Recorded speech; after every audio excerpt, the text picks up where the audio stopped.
So,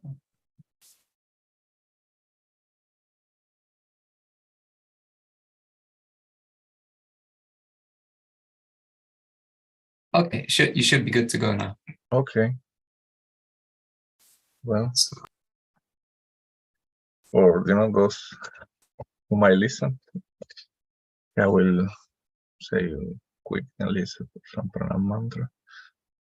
Janati minandasya dhanandana sarakaya tatsui miritandina tasmi sirvena sitanto palam saranitya rasikam ansavila sammakam audarekya sudama seva kadanam vishramba bhakti pradam yagya yukti vichasana tvagavido vasista satyasada vandeham tripurari namakayati sri bhakti vedantinam. Yeah.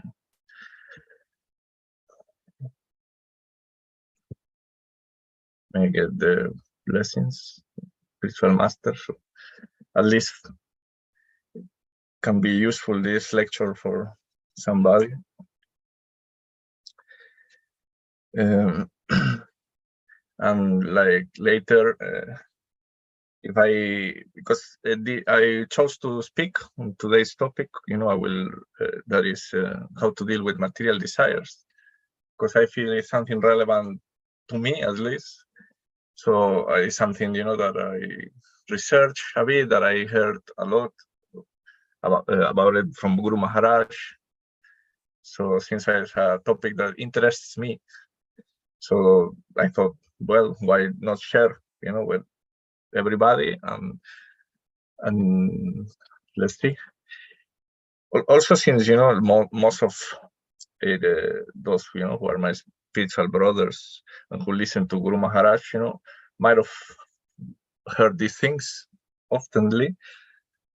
So at least they can get some refreshment and maybe add a bit of my personal experience that I will share, and refresh also the story of Dhruva Maharaj, which is going to be like the center point of today's lecture. So a quick summary before I start. Like, this topic particularly interested me because I always thought, that we have a goal as devotees. There is a very high goal, and all the time we hear and read about those things, how we can reach the position where we have no more material desires, where we offer everything to Krishna, and that's a very beautiful goal. And I think most devotees who are sincere, they want to reach that point. But how to deal now, our current situation, where we want that goal, but at the same time that is not our reality.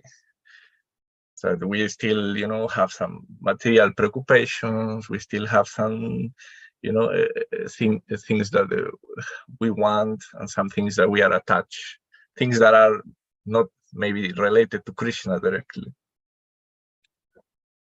So, and I heard many talks about it. I heard each devotee has his own opinion. I heard, yes, you should give everything up, and you should focus only, on Krishna, and everything else is Maya, and that fosters artificial renunciation, which makes your heart a bit like a stone, and then it can, like reading the Bhagavad Gita, when the desires are not fulfilled, that brings anger, and that anger and frustration might make you, not very good in your dealings with the other Vaishnavas, and that becomes more detrimental. I hear, other people say to separate the things. Krishna, we go to Krishna only for bhakti, pure bhakti, and then our life, material life, is a separate thing. But I don't like that idea, because it's like serving two masters. You serve Krishna, and you serve, your own interest. And it's like serving two masters, and we cannot serve two masters. Then I even heard the idea that in order to keep our bhakti pure, if we want something else, then we can ask for Ganesh. So he might give us, and I get amazed how these ideas can come from devotees, So, but since it's a subject that sometimes is a bit taboo, sometimes it's not taboo in the sense that nobody wants to discuss it, but sometimes due to our own spiritual ego, we might not feel comfortable asking questions about it, and because we hear again and again what is the goal, what is the highest ideals, and we are a bit ashamed maybe of our present condition, so we don't inquire so much, about it, and just take a little bit of we can get, from Guru Maharaj, and we keep going. Sometimes not, like it's my particular case, how I got into this. So none of these things made me satisfied. Like ultimately, what made me satisfied is Guru Maharaj, like idea of it. And like everything that Guru Maharaj teaches, it comes from the Shastra. So like a very good, story to read, where it presents many of these important points, is the story of Dhruva Maharaj, which I will narrate. From this story, we will learn both, like the how you say, like the ideal, and also how to approach our current condition. So, yes. Well, so I forgot something that I wanted to say here, but I'm sure it will come up. So yes, what I wanted to say is in the Bhagavatam, starting from Prahlad Maharaj, everybody, is a pure devotee. So and more they represent more and more the ideal, until it comes to the 10th canto and comes to Braya Lila, with our ideal is fully presented. But in the earlier cantos, we can find devotees like Dhruva Maharaj, who are more represent, a lower kind of ideal. So, maybe from them, sometimes we can be more, have more empathy, to see with these devotees, they are struggling in a way like us, so we can be more emotionally connected, and therefore try, bring and give some benefit from that. Okay, so I will start with the narration of the story of Dhruva Maharaj. So, like the Dhruva Maharaj is the son of Uttanapada, who is the son of Swayambhuya Manu, who is the son of Brahma, one of the Manus, the main Manus in the Bhagavatam. I don't remember if Swayambhuya Manu was our current Manu, or was just one of the famous ones. But, like Manu is the progenitor, like king of kings and progenitor of mankind, emperor of the whole world. So this king, he had 2 wives, and he liked very much, his wives were Suniti and Suruchi, and he very much likes Suniti, Suruchi, Suruchi, and I think so. Yeah. And he had more affection for her, to the extreme that he mistreated the other wife, to the point that where it starts the story is that Dhruva Maharaj, he tried to climb and sit on the lap of his father, like any child will do, like when I was a child, I used to like to, when my father come back for work, or when I could see him, try to go with him. So Dhruva tried to do something very normal, try to sit with his father and spend time with him. But his mother, it's called mother-in-law, how it will be, like if somebody's there and can tell me the terminology, that would be great. Stop him and say, no, you cannot sit on the lap of your father because you were not born from my womb. Therefore, you don't deserve that privilege. If you want the privilege to sit in the lap of your father, you need to worship the Supreme Personality of Godhead, and in your next life, you might be born of my womb. Here it's very interesting because in the commentary of Vishwanath Chakravarti Thakur, he says that she's saying that not because she's a devotee and she's acknowledging the Supreme Personality of Godhead. She's saying that to appear devotee in front of the husband, like to pretend that she's a devotee. So in a way, we can see stepmother. Yeah, thank you. So in a way, we can see that that's her. She makes a show, and that's how, in a way, she got the favor of the king, because I'm sure she makes a very good show and treats him very nicely, and is always speaking bad of the other wife, and like that he convinced the king. So as it's normal, because Dhruva Maharaj at that time was only 5 years old, he was very sad. So he went to cry to his mother, but his mother couldn't do anything. She says, in this palace, I have a worse position than a servant. The king has no care for me, and therefore there is nothing I can do and I can say, to help you. So you should take, what your stepmother said seriously. Only the Supreme Personality of God can help you. Nobody else can help you. So, Dhruva Maharaj then got curious, who is this Supreme Personality of Godhead? That's the same person that my father, my grandfather, my great-grandfather Brahma, they worship him and they got such a position. This internal reflection is also in the commentary of Vishwanath Chakravarti Thakur. Dhruva Maharaj starts to think like this, so that's how they got all their power. My father and grandfather and Brahma, they got everything from the Supreme Personality of Godhead. So I should find him also. Then I will, and because I'm so angry what they did to me, they did, how can they treat me like this? And they allow it, because the father, he complied to the stepmother wishes. So Prahlad Maharaj got very angry. When he started to reflect on it, he got very angry, and it's like, I'm going to find the Supreme Personality of Godhead, and I'm going to become better than all of them. I want to be more powerful and better than all of them, and thus take my revenge, the sweet revenge, that you not only you do good, but you will do better than those who did bad to you.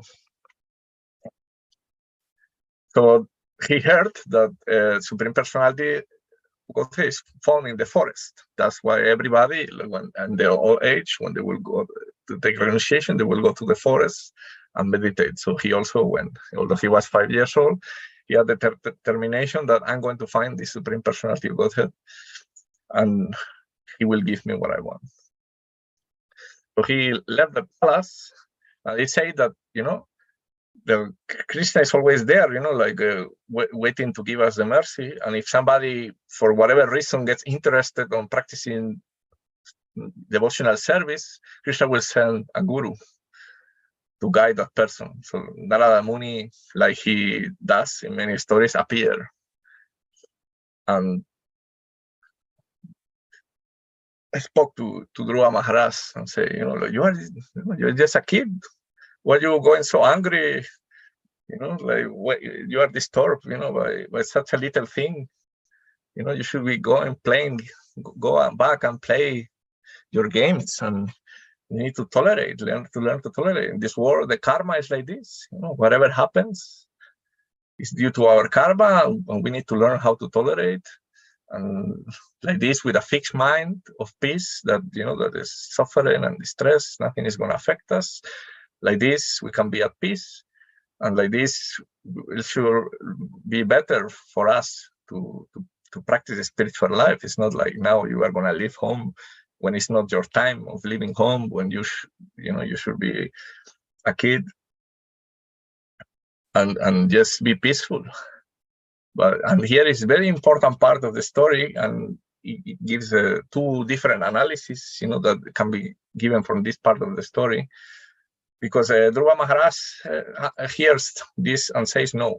Like, your advice can be good maybe for brahmanas that are peaceful people, but I'm not peaceful. I'm a kshatriya, he says, and I want vengeance, and I want what I want, and I'm not gonna stay there sitting peaceful. I cannot. So you better give me an instruction that will provide me what I really want.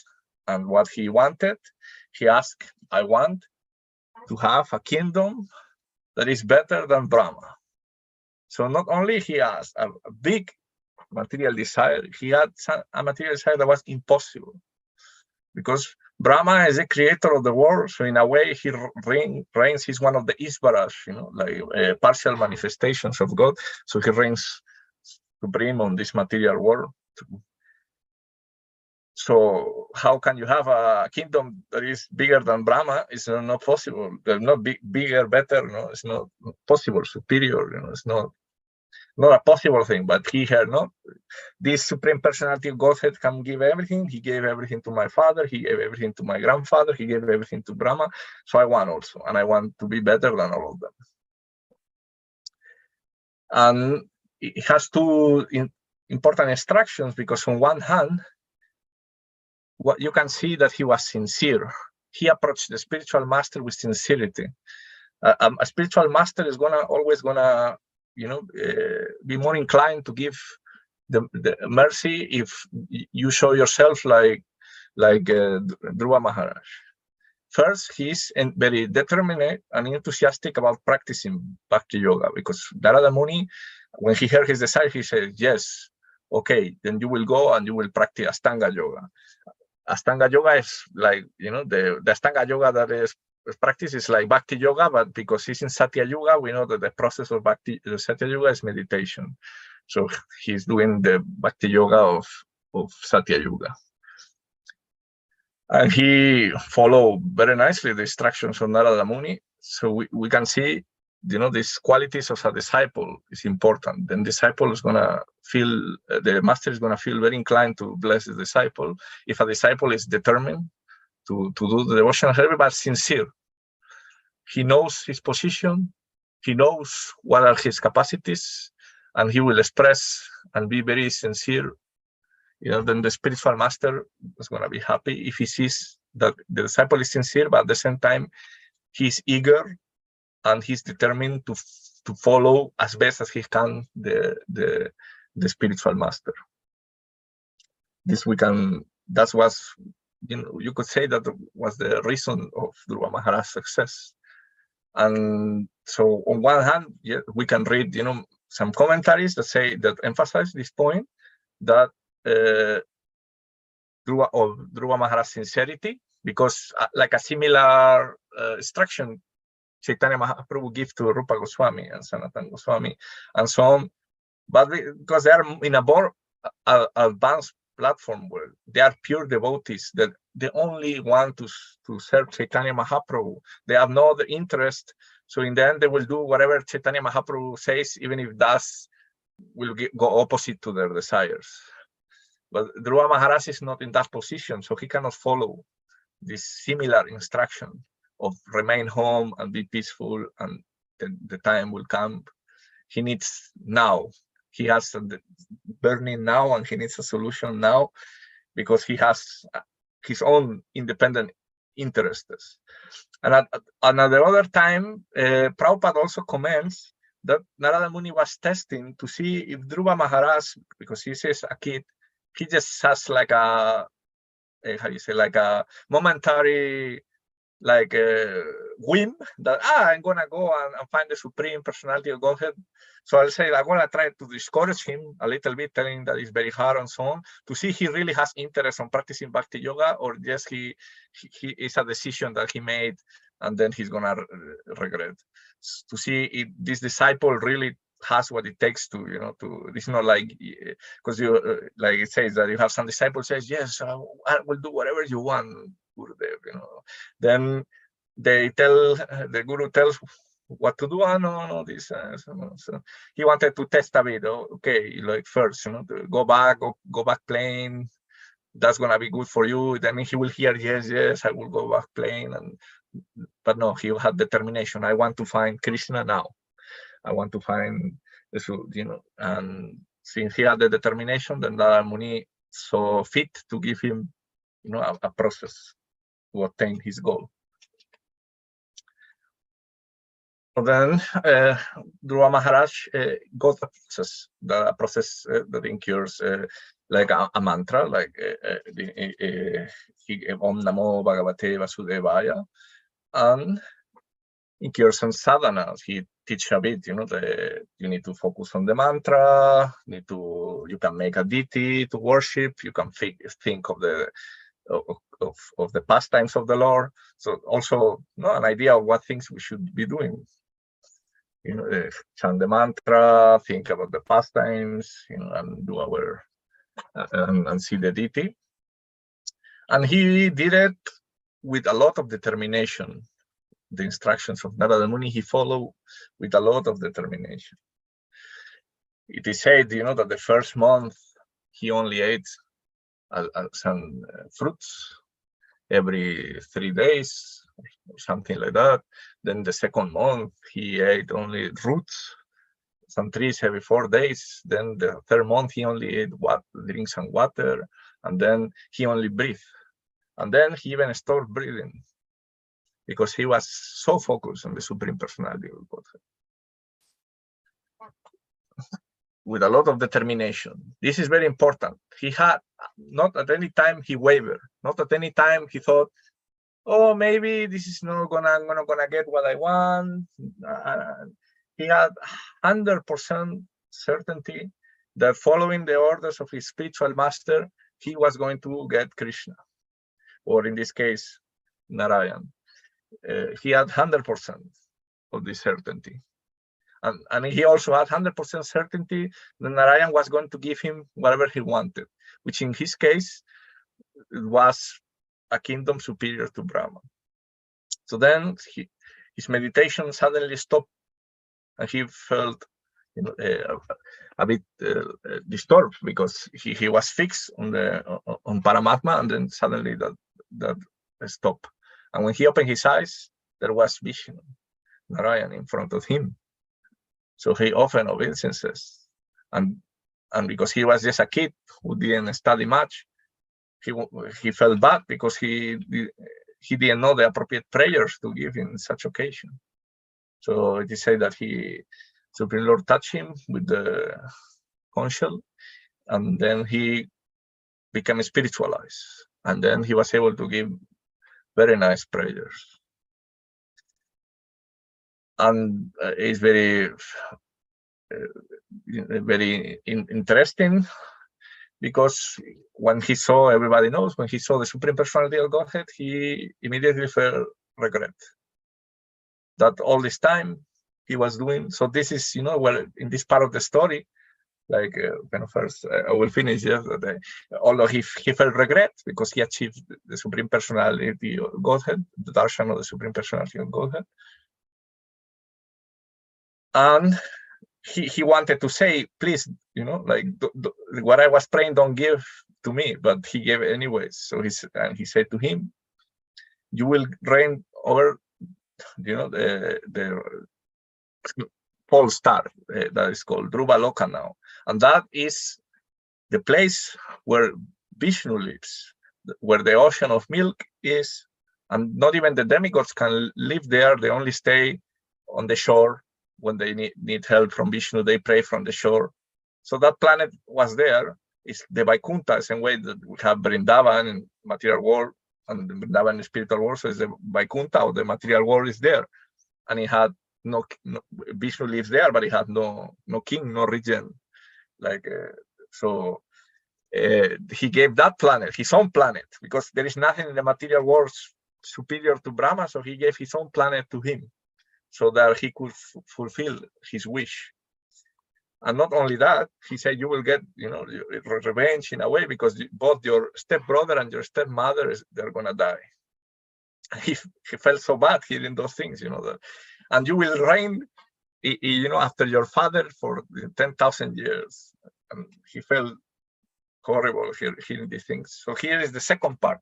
Like in the first part of the story, we have seen the glories of, bhakti in the sense related to material desires, that Krishna, has no problem giving everything for the devotee. And how powerful is that? Although Dhruva Maharaj was clearly practicing karma mishra bhakti because his goal was to attain material desires, he got the highest thing because he was going to live. He was going to live in Vaikuntha, and he, got the eternal association of the Lord. So he got the highest thing, although his idea was not so good. But we know, the Bhagavatam tries to aim higher. So the second part of the story of Dhruva Maharaj, has to do with the higher ideal, because Dhruva Maharaj regrets, that but what he regrets is his ideal, that everything he was doing was to gain that kingdom, that for him now, like it was, they say that he was looking for broken glass, and then he found the diamond.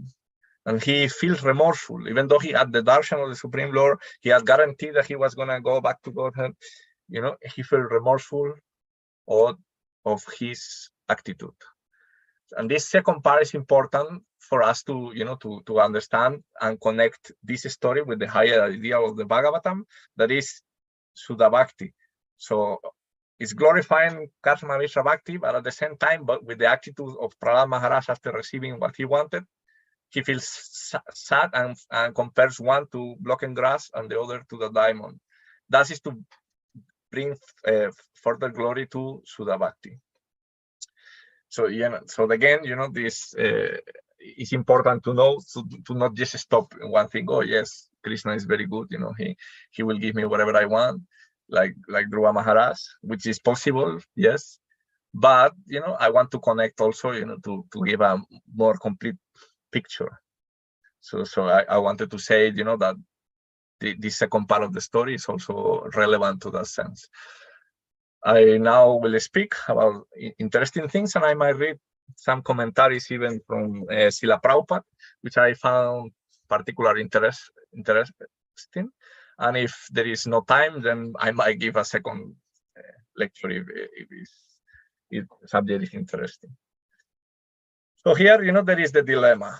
The dilemma is that we, even in the second part of the story, we can see the regret, and we can see the highest ideals of the devotee. Again, everything does for the Supreme, a devotee is like this, a devotee is like that. But at the same time, we have also the first part that is very accommodating to all kinds of needs. So how we can find a harmony that accepts both our current condition and our highest ideal. So I will speak about that.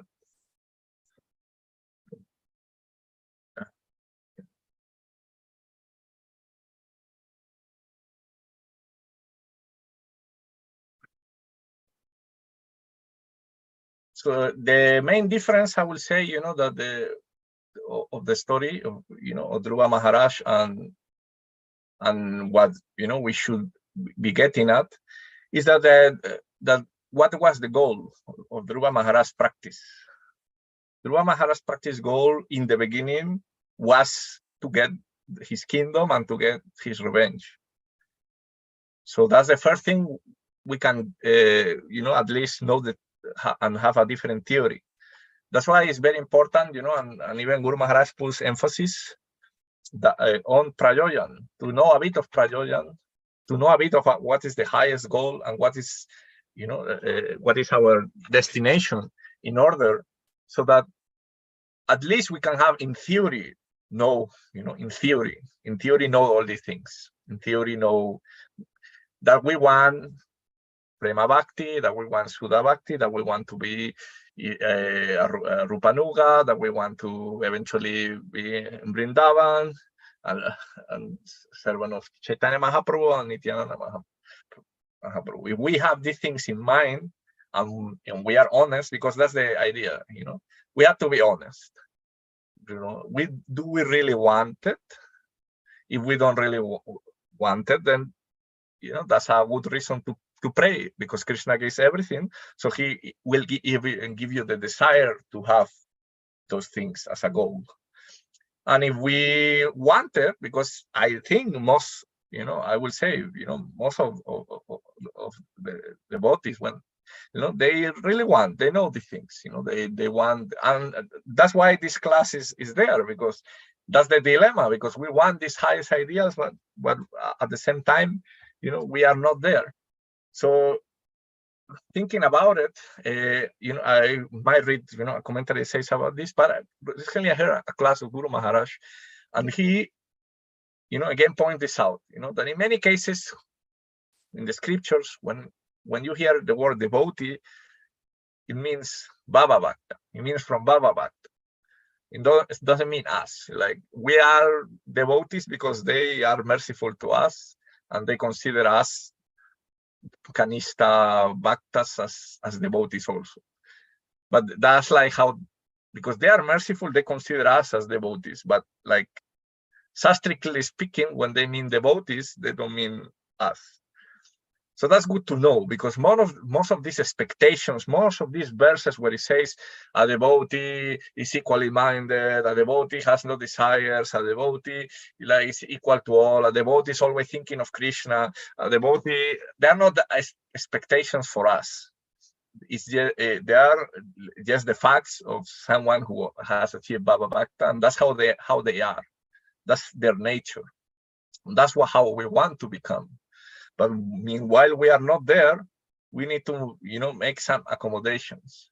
And the point that I want to make in the lecture, just in case it's not clear, is that no matter what our needs are, because we have material desires. Some of them are needs for us, emotional needs, and some of them we know that they are not good for us, and neither good for our spiritual life.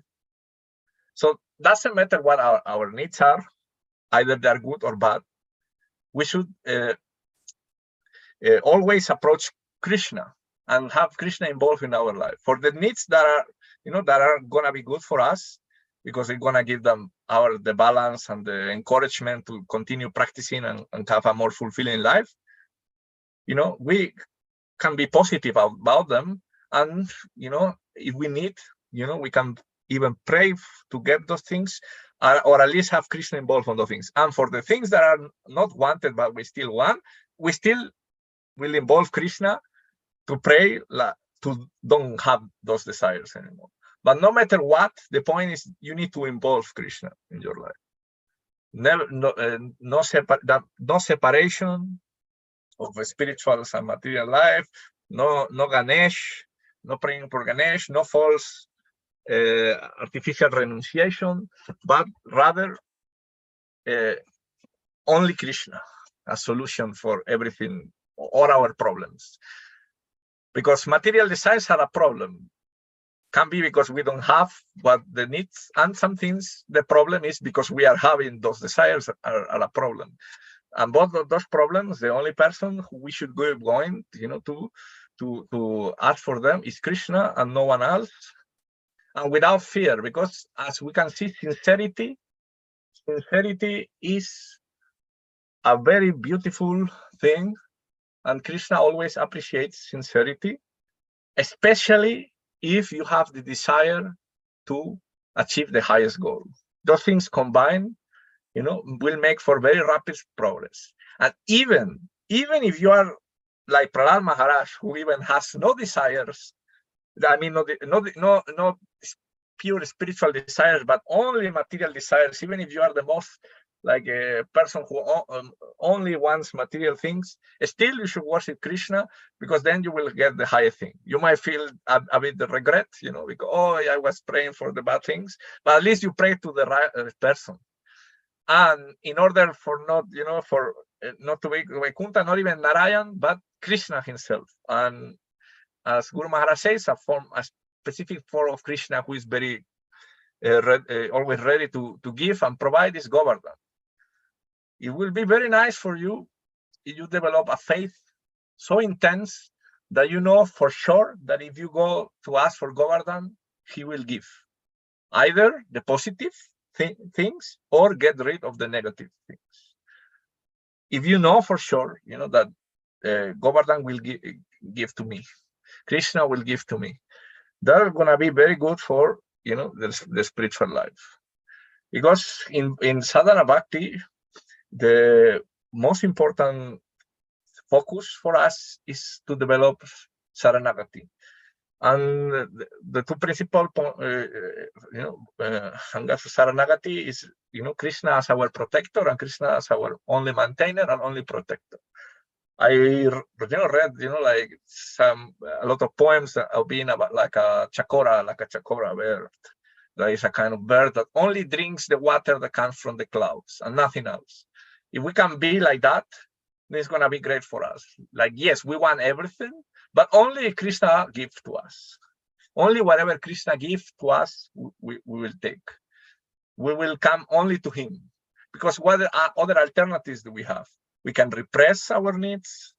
We can go, leave Krishna, only for our pure bhakti, and then on our free time we pursue with our intellect and our mind our own plans for our own sense of gratification, or we go pray to Ganesh or whatever.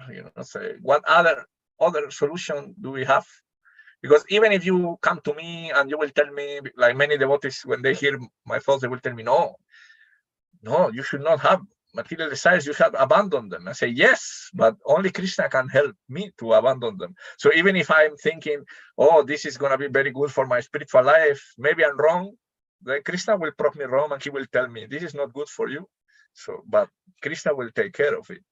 Obviously, I'm not on that point that I have a personal relationship, but that's what I'm trying. And this comes like a part where I would like to share a bit on my personal life. Like some of you know, I'm married to a Christian woman. So, like as I say, like for me, they have a more healthy relationship. Serious Christians have more healthy relationship with God than many devotees. What is lacking to them is what I'm saying, the prajojan, because in many cases Christians, they are a bit like Dhruva Maharaj, that the God is like the provider only for their things, and their idea of the relationship with God is going to give everything and they're going to be happy. So, so they don't go a bit beyond that. So we already spoke about, a bit of that, about having our prajojan clear, and we have so many classes about that, so many lectures about that. Even in the story of Dhruva Maharaj, I clarified that even that points to a higher ideal. But the second part, the healthy part, is they are more involved. God is more involved in their lives.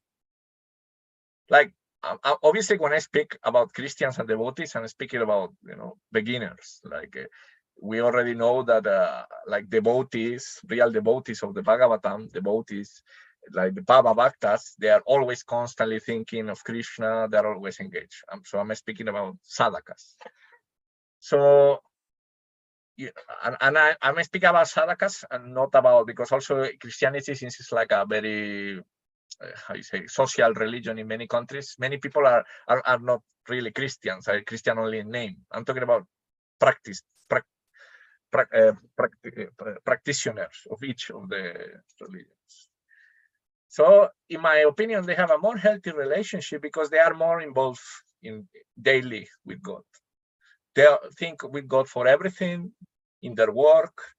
God is going to bless them in their work, in their health, in their finances, everything. So I think, that's not the goal. So that's what they're missing. But if I could take that, and if because all the things are needed to me to entertain myself to achieve the goal. I need finances, I need health, I need love, I need a good family. So if I can involve Krishna in those things, then I can develop, as the sanskaras, to be more attached and Krishna to be my first solution for everything. So, like trying to practice this, because I'm not at that point, but one time I had a nightmare and the first thing that came into mind was Krishna, and I was happy. I say now the nightmare became a positive thing because I could remember Krishna.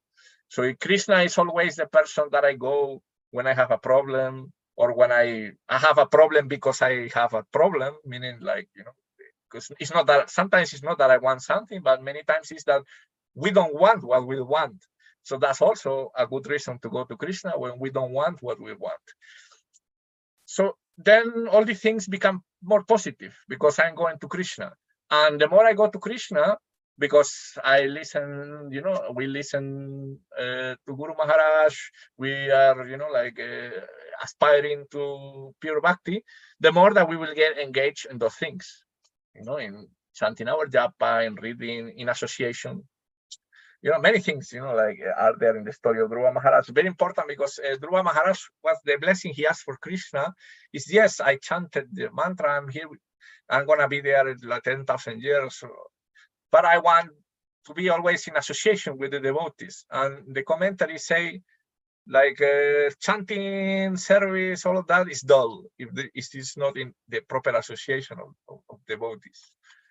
So we will search for association of devotees, because the more we think of Krishna, the more that we are dependent on him, the more that we will put our heart on him, because right now our heart is on material things.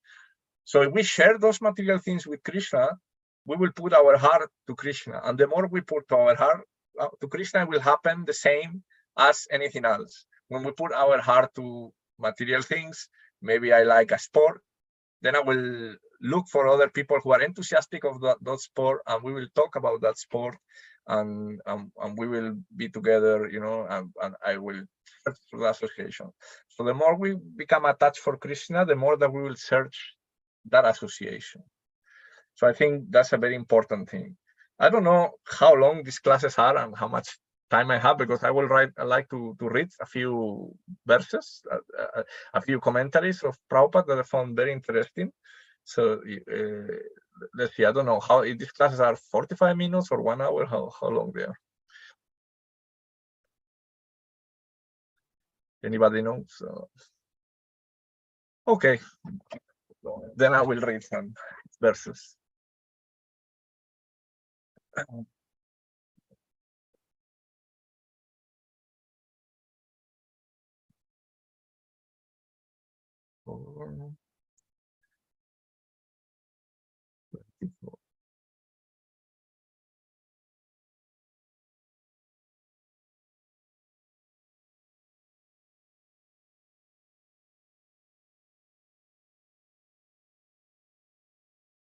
Or 24.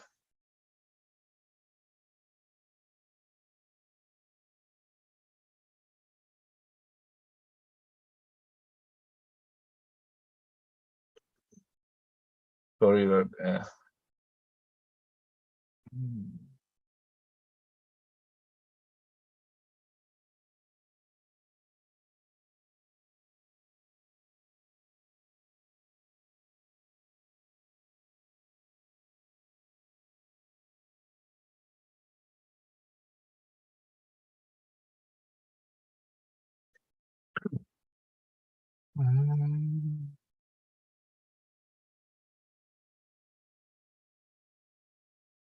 specialization of our comfort.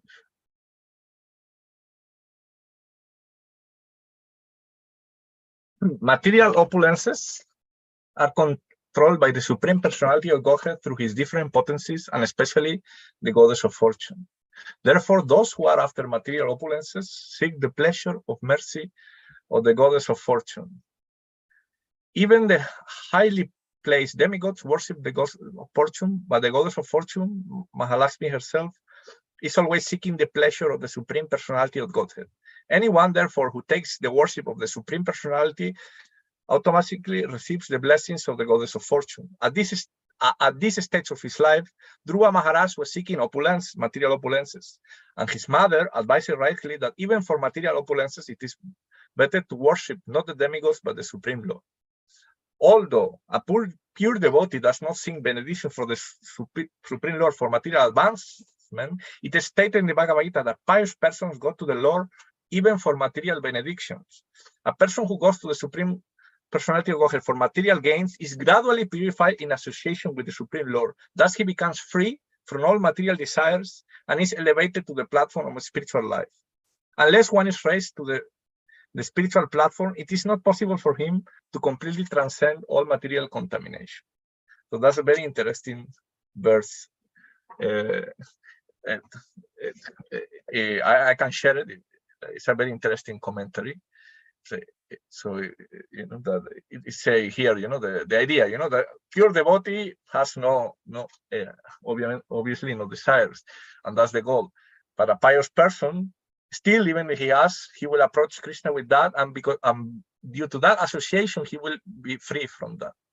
And especially if you have the desires for the highest thing, you will be free from that, and therefore you can pursue the highest thing.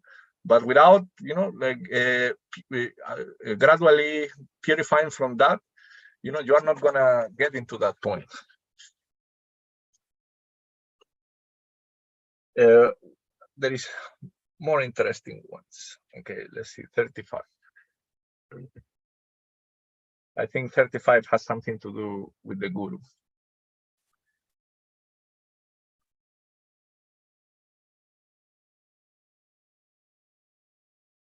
So the commentaries of Srila Prabhupada.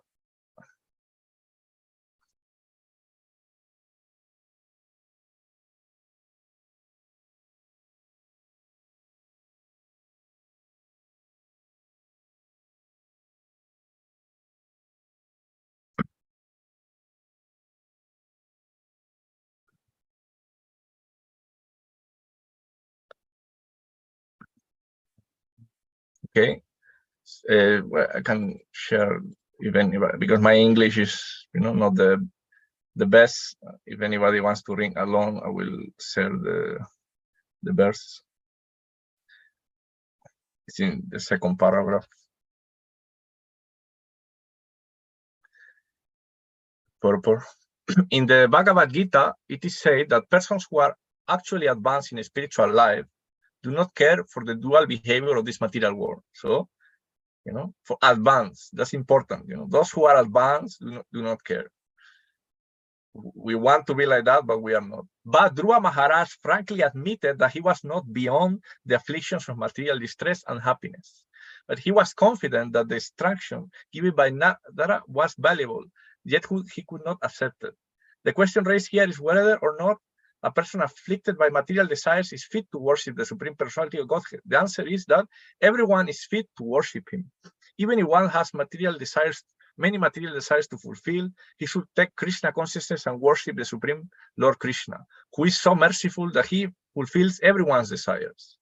Through this narration, it is become very clear that no one is barred from worshiping the Supreme Personality of Godhead, even if one has many material desires. And that, that verse obviously is inspired on the famous verse that Guru Maharaj likes to quote. Let's see if I can find it. Sorry that I'm a bit of a mess. Because I prepared the paper, but the parts that they were digital, I didn't prepare so much.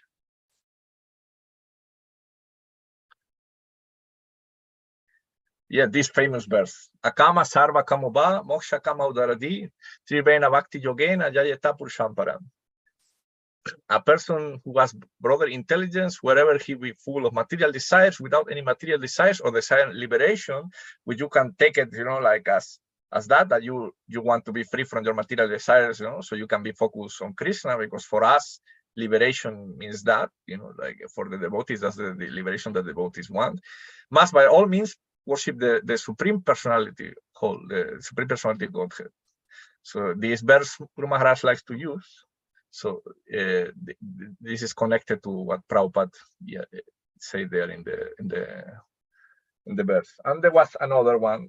I will read the last one, and then anybody can correct me if I say something that is not factual, or they want to say something else or ask a question. So,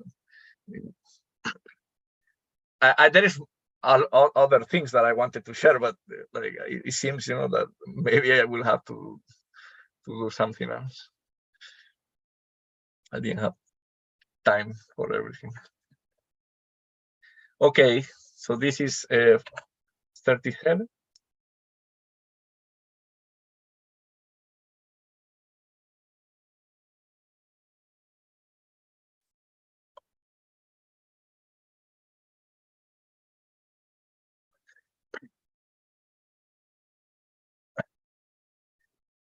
Then, one particular point mentioned here is that Dhruva Maharaj wanted to occupy an exalted position, not by hook or by crook, but by honest means.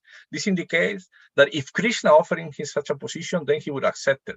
That's the nature of a devotee. He may desire material gain, but he accepts only if Krishna offers it. Dhruva Maharaj was sorry to refuse the instruction of Narada Muni. Therefore, he requested him to be merciful by showing a path which he could fulfill his mind desires. So meaning, like a path that was in his adhika. So we feel bad that we cannot fulfill, sometimes a highest path, but we should, ask, for the guru is going to give us, like a path that is fit for us. So there is other verses that, I will share, but because we have, little time, I will again give the conclusion of the talk and allow space if somebody wants to share something or ask a question. So yes, my point of the story is that we have to involve Krishna in all the aspects of our life, because and correct use of renunciation is to reject what is not favorable for bhakti, and sometimes we might have trouble for that. We can also come to Krishna for that, to help us to get away the things that are not favorable for us, that we know is not good for us, to help us in the needs that we have, that that is connected to the last point I wanted to have, like Guru Maharaj says, that there is the Swarupa Siddha Bhakti, which are the things that are Bhakti by nature, like chanting japa, reading the Bhagavatam, worshiping deities, and then there's Sangha Siddha Bhakti. Those things that are not directly, Bhakti, but they can become Bhakti with association. So we offer our life to Krishna, then and our goal is the highest ideal, to one day become a pure devotee, to one day, be free from material desires and only have Krishna and the service of Krishna. So and have the goal of Vrindavan, have the goal of pure bhakti, the goal of we have that ideal, and we offer who we are with sincerity to Krishna now. And we involve Krishna in all aspects of our life instead of trying to figure out on our own. And we pray for Krishna for what we need and also for what we don't need, and we will light out of our life. Then everything that we do will become, Sangha Siddha Bhakti. We will become connected to our project. Everything will become a support to our practice. And that's the point that I wanted to make using, the story of Dhruva Maharaj. Okay. So yes, so Dhruva Maharaj ki jai, Narada Muni ki jai, Srimad Bhagavatam ki jai. Anybody wants to share a comment, a correction if I did say something wrong, or I'm always open to hear. Yes, thank you for the class, Uddhava. Thank you for listening.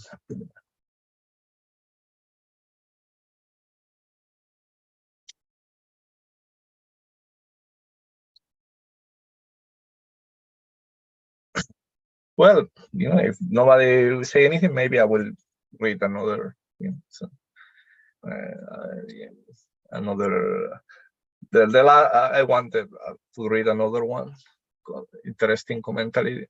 This one, I think, is about the spiritual master, because, like, after all, the secret of spiritual life is the spiritual master, and that's why Dhruva has such a success. So there is a verse also related to that.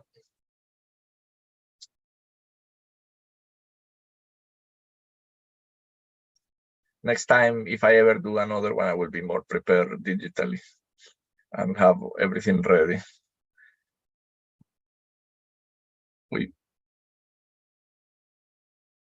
What is it here?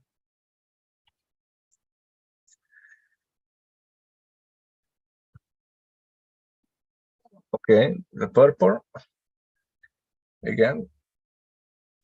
The significance of well, because it says significant the verse, I will read the verse.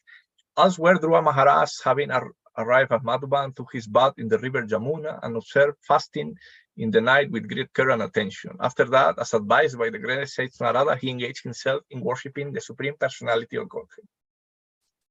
The significance of this particular verse is that Dhruva Maharaj acted exactly according to the advice of his spiritual master, the great sage Narada. Srila Vishwanath Chakravarti Thakur also advised that if we want to be successful in our attempt to go back to Godhead, we must very seriously act according to the instruction of the spiritual master. That is the way of perfection.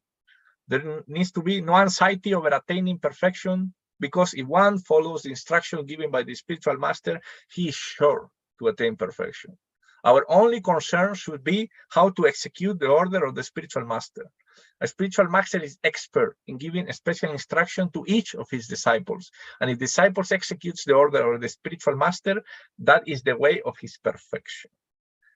So like that, like one of the principles that favor for bhakti is determination and enthusiasm. So we have the determination and the enthusiasm that I'm going to be sincere with my spiritual master. I'm going to present myself how I am, and I'm going to say to him, please help me to become what I want to become.